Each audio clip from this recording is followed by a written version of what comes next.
It's Valentine's Day. Couple is enjoying a romantic evening, just about to cut their cake, when suddenly an arrow hits the guy's head. He's dead. Within seconds, another arrow strikes his girlfriend. She drops. This wasn't a random act of violence. It was the work of a mysterious killer targeting couples celebrating their love on Valentine's Day. He doesn't just strike once he's taken down several lovebirds in one night. And what's worse, every time chaos erupts, he disappears without a trace. The police are after him, but he always slips away like a ghost. Today, we're diving into the chilling case of the Cupid Killer, a man with hard eyes but a hatred for love. Before we get into the story, don't forget to hit the bell icon and subscribe for more true horror movies. Now, let's break it down. At the beginning of the film, a couple named Patrick and Adeline arrive at a beautiful farm to celebrate Valentine's Day. Patrick proposes to Adeline here, and then their photographer calls Patrick. Patrick scolds him, cuts the call, and proposes to Adeline again. But then, an unknown person kills their photographer, and right after that, the killer strikes Patrick on the head with an arrow, killing him. Shocked by this, Adeline starts running away, but by then, the killer is already after her. He attacks Adeline with arrows, and even after she hides in the farm, he injures her by hitting her leg with an arrow. Summoning courage, Adeline somehow escapes and enters a warehouse owned by Posse, where she finds a caretaker. However, before Adeline can say anything, the killer murders the caretaker. This means that this ruthless mad killer not only kills his victims, but also eliminates anyone who gets in his way without hesitation. Well, Adeline hides in a compressor and the killer catches her. However, she stops him from coming inside by slamming the door on his hand. Very smart, huh? LOL. She literally trapped herself by hiding inside the compressor. I mean, she could have run somewhere else or hidden under something, anything, but nope. This smart nibby decided the compressor was the best option. The killer must have been like, thanks for making my job easier. Anyway, the killer then turns on the compressor, revealing that these machines are used for killing. Trapped between the plates, Adeline bursts like a balloon, causing her pieces to fly away, meaning she too is finished. Here we finally see the killer wearing a mask with love-shaped, heart-shaped eyes. Now, the story shifts to Seattle, where all the news channels are reporting on hurt eyes. This killer emerges on Valentine's Day, seeking out and murdering couples. Essentially, he is a psychotic maniac who hates couples. So far, he has killed many, including Patrick and Adeline. All the people of America were scared of this killer, and some were even skipping their Valentine's plans just to stay safe. The police were also after this killer, but they had not found any leads in the case. Now, the story shifts to a girl named Ellie, our main character, who went to have coffee with her friend Monica. Ellie was a little upset because her ex was now dating someone else, and she used to stalk him constantly. On top of that, she was about to get scolded at work today. Overall, Ellie's life was not going well. At the coffee counter, she meets a boy named Jay, who asks her to have coffee with him, but Ellie accidentally hurts him. Feeling awkward, she panics and runs away to the office. This was an uncomfortable moment for Ellie, which is why she rushed out of there. Now, speaking of her profession, Ellie worked in a jewelry company, and her boss was very upset with her because she had created a depressing ad. The ad portrayed a couple ending their relationship on Valentine's Day, which led to negative publicity for the company. Because of this, Ellie was probably going to be fired today. How hard must it be for a broken girl to talk about love and happy couples, especially when her own heart's been shattered recently? Imagine giving someone who's bad at relationships and emotionally complicated the job of writing about love, like she's some kind of love guru. The irony is unreal. Her boss then introduces Jay to everyone, explaining that he is a freelancer who will help the company recover from this mess. Coincidentally, Jay is the same person Ellie met at the coffee shop. Her boss assigns Ellie to assist Jay, and together they begin preparing a romantic campaign to improve the company's reputation. Jay then suggests that they discuss the campaign over a meeting in the evening, and Ellie agrees. So now, the situation is that Ellie and Jay will be working together as a team. The scene now shifts back to the same farm where the tragic incident involving Patrick and Adeline took place. The Seattle police are actively investigating the case. Here we meet Detective Jean Shaw, who constantly looks for matches on dating apps, and her colleague, Detective Hobbs, who often flirts with her. After their usual banter, the investigation begins, and the police discover a man's ring at the crime scene. Detective Hobbs assumes that the murderer is a man, but Shaw argues that the killer could be a woman who has been deceived in love multiple times. The team speculates that the murderer might have a twisted love fetish, as they find the victim's victim's heart removed and decorated with rose petals. They also discover Adeline's heart lying on the ground. Additionally, they find an incomplete photograph of hurt eyes taken by Patrick's hired photographer. This means the photographer unknowingly captured the killer, but unfortunately, the image provides little useful information. Now, Ellie and Monica were sitting together discussing the meeting when Monica encouraged Ellie to move on. She also showed Ellie a beautiful photo of Jay, which made Ellie feel a little attracted to him. After that, both of them went shopping, and Ellie bought a new dress for herself. Later that night, after getting ready, Ellie went to a restaurant where their meeting was scheduled. Upon entering, the staff checked everyone's bags because Hard Eyes was roaming freely in the city. During the security check, a steel straw was found in Ellie's bag, to which she responded that steel straws are good for nature. Anyway, Ellie and Jay sat down for their meeting, where a spark of love between them started to show. But then, an argument broke out. Jay believed that love was real, whereas Ellie did not, despite working for a company that made jewelry for couples. Their argument became heated, leading Jay to leave the restaurant, with Ellie following him. Ellie then apologized to Jay for her behavior, but Jay wasn't actually angry, he was simply heading home. Suddenly, Ellie kissed Jay, and we saw that she did this because her ex-boyfriend was entering the restaurant with his new girlfriend. To make him jealous, Ellie introduced Jay as her boyfriend. Both couples exchanged a few words before going their separate ways. So you're heartbroken and someone walks out of your life. Does that mean the solution is to kiss someone random? Really? Think about it. Are you just emotionally available to anyone at that point, whoever comes along, and can be used as a tool to make your ex jealous? That's not healing, that's self-sabotage. You're not a pawn in some petty revenge game. You deserve better than being used or using someone else just to prove a point. Heartbreak hurts, but turning pain into impulsive choices doesn't make it go away. Heal first. Respect yourself enough to wait for something real. Ellie then apologized to Jay for what had just happened, but neither of them knew that Hard Eyes was watching their every move from a distance. Perhaps Ellie was his next target. Now Jay sat in a cab to drop Ellie off, and on the way, they had a small argument. They talked, and even the cab driver complained about the couple. When they arrived, Ellie realized she had forgotten her keys inside. Jay asked the cab driver to wait while he helped Ellie and promised to return immediately. Ellie says she will break the window glass to enter, but Jay offers to do it instead. He punches the window, cutting his hand slightly, and Ellie takes him inside to bandage it. While inside, they talk for a bit, and Ellie carefully wraps Jay's wound. Ellie then opens her cupboard to store some private belongings, but suddenly Hurt Eyes attacks them from inside. Yes, friends. Hurt Eyes had been waiting inside the house all along. They weren't even real lovers, but their little act, it just got them killed. Pretending to be in love on Valentine's Day. That's all it took for them to make his hit list. Now, they're paying the price for a love that wasn't even real. Jay is struck by Hurt Eyes, who also starts attacking them with arrows. Ellie manages to injure Hurt Eyes with a flower vase and runs out of the room with Jay, locking the door tightly from the outside.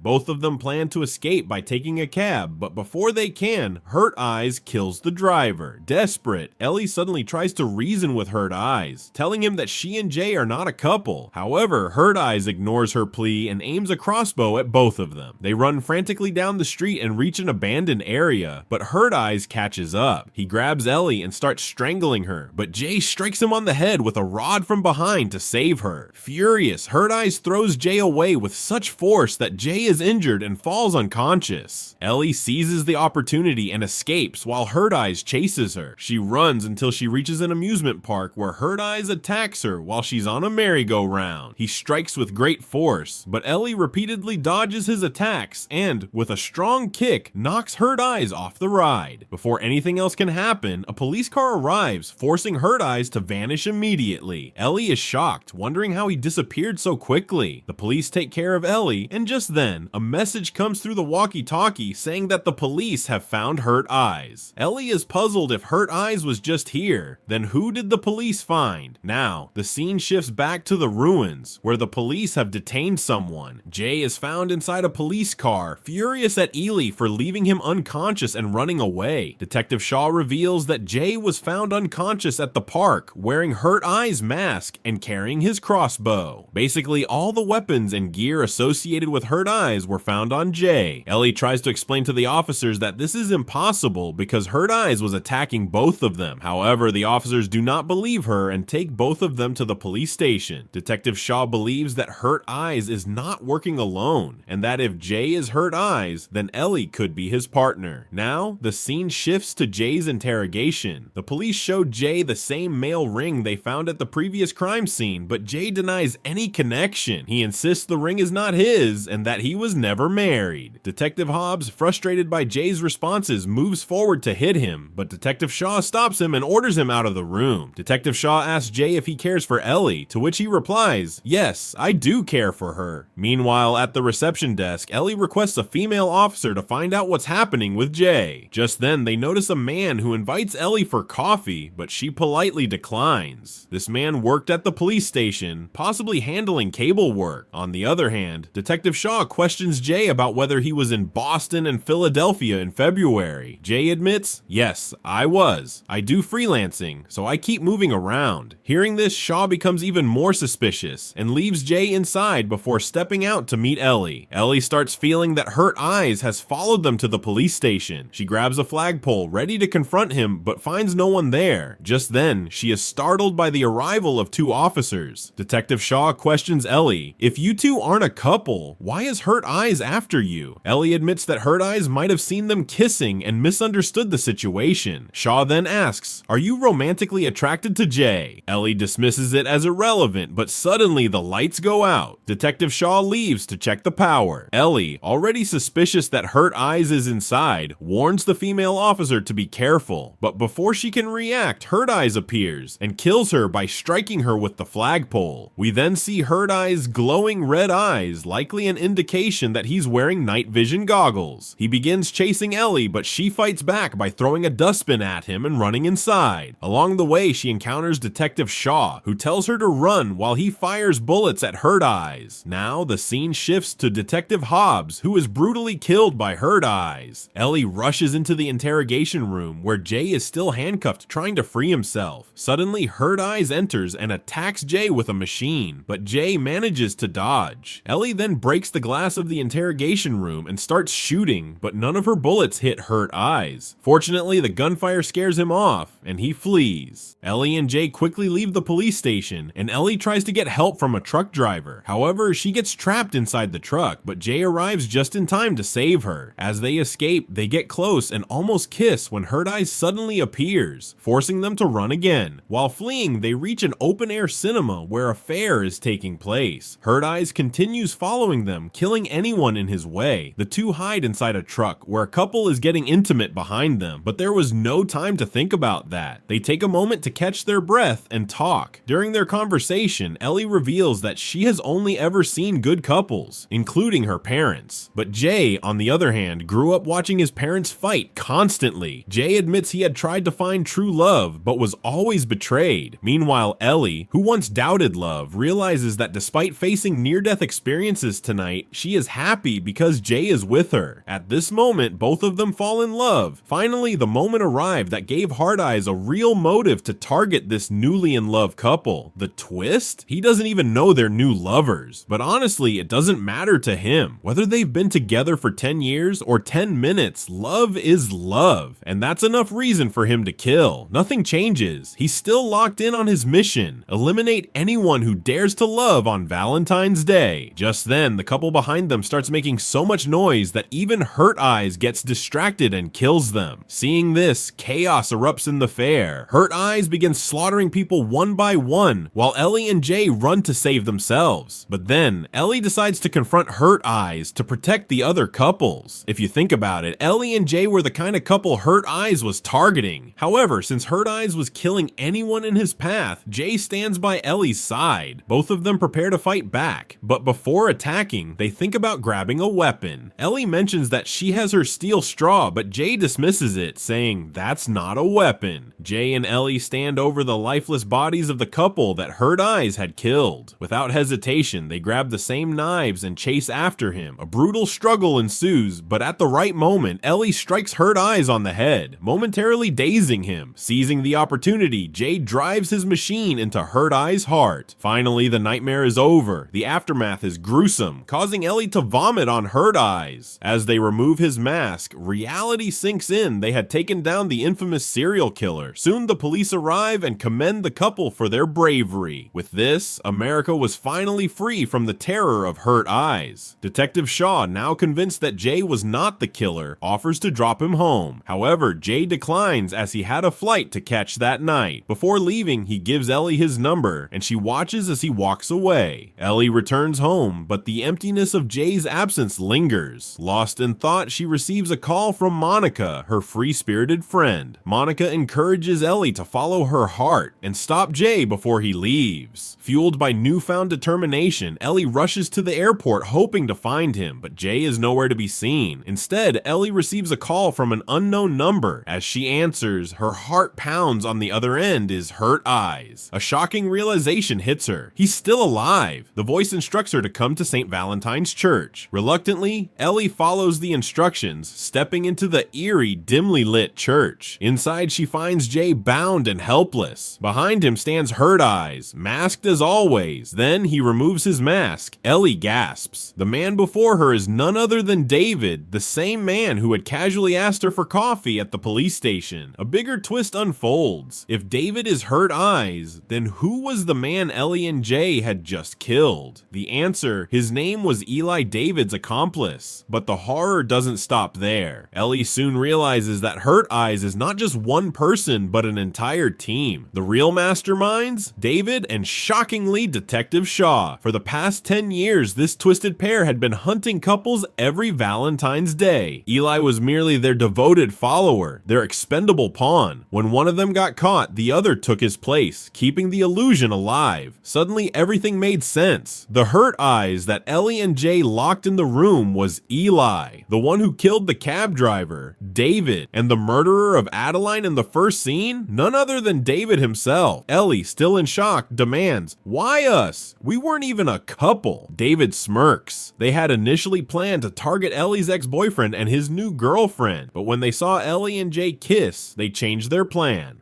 To them, Ellie and Jay had undeniable chemistry, and their job was to eliminate lovers. Now, David and Shaw offer Ellie a chilling choice. She can either shoot herself or kill Jay. If she kills Jay, it would prove she never truly loved him, meaning Hurt Eyes would let her go. After all, they only murder couples in love. Ellie grips the gun, trembling. After a moment's hesitation, she pulls the trigger, shooting Jay. But Ellie was smarter than they thought. Thank God this girl finally did something smart. It's the only thing setting her apart from the rest.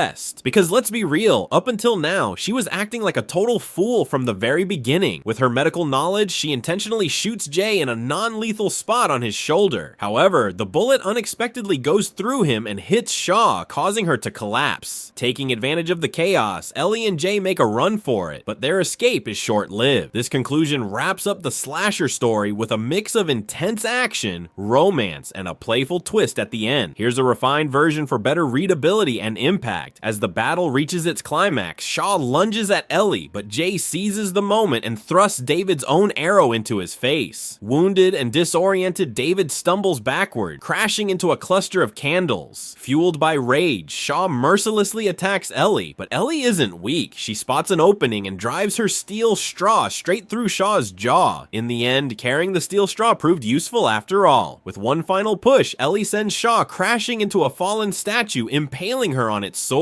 Shaw is finished forever. David, barely clinging to life, makes one last desperate attempt to strike, but Jay swiftly ends him for good. At last, Hurt Eyes is no more. All three killers are dead. In the aftermath of the horror, life returns to normal. Jay, now free of suspicion, thrives at Key Brewery, and his company celebrates their skyrocketing sales with a grand office party. Meanwhile, Jay and Ellie grow even closer, their near-death experience strengthening their bond. One evening, the couple visits the open-air theater, where they finally allow themselves a moment of peace. As the movie plays, Jay seizes the opportunity and proposes that Ellie stay with him, but Ellie has an even bigger surprise. She pulls out a ring and proposes to Jay. Overwhelmed with joy, Jay instantly says yes. Just as they revel in their happiness, Jay's phone rings. A chilling, distorted voice speaks from the other end, sending a shiver down Ellie's spine. For a brief, terrifying moment, it feels like Hurt Eyes has returned, but then laughter erupts from the other side, it's Monica, Ellie's mischievous best friend, pulling a prank. To top it off, Monica had secretly snapped a picture of their proposal, capturing the moment forever. With that, the story of Hurt Eyes comes to an end. A slasher horror movie's filled with suspense, action, and just the right amount of romance. There's a theory floating around that Monica might have been involved in all of this, but so far, there's no solid evidence to back it up. What do you think? Could she be part of the mystery? Drop your thoughts in the comments, we'd love to hear your take. So that was a movie packed with suspense, twists, and enough plot turns to give you a dopamine rush. We hope you enjoyed the ride. For more upcoming movie breakdowns, stay tuned and keep watching.